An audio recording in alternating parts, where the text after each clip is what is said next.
আপনি কি সত্যিকার অর্থেই এই পর্নোগ্রাফিতে বর্তমানে অ্যাডিক্টেড, সত্যিকার অর্থে মন থেকে ছাড়তে চাচ্ছেন?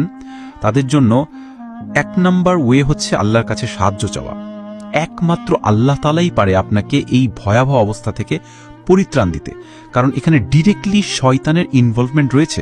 শয়তান চাই যেভাবেই হোক আপনাকে এই চক্রের মধ্যে রাখতে, আপনি যেন এই চক্রের মধ্যে থেকে আপনার মৃত্যুটা সে করাতে চায়।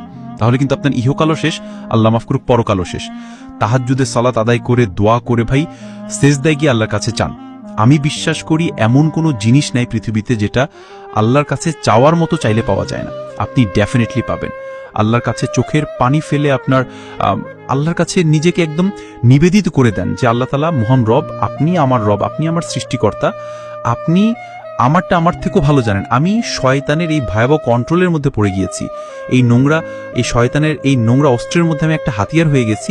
আমি চাচ্ছি এখান থেকে বেরিয়ে আসি, কিন্তু কোনোভাবে পাচ্ছি না, আমি অসহায়, আপনি আমাকে সাহায্য করেন।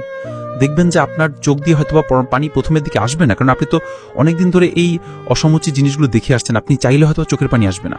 এই জন্য আল্লাহর কাছে আরও বেশি করে চাইবেন যে আল্লাহ, আমি আপনার দরবারে সেজদারত, চোখের পানি আমি ফেলতে যাচ্ছি কিন্তু চোখের পানি আমার আসতেছে না। যতটা সফট হয়ে, যতটা নাছর বান্দা হয়ে আল্লাহর কাছে চাইতে পারবেন, ততটাই আপনার জন্য ভালো। আল্লাহ তো অনেক দয়ালু, ইনশাল্লাহ দেখবেন যে আপনার চোখ দিয়ে হয়তো বা 2 ফোঁটা পানি দিয়ে দিবে।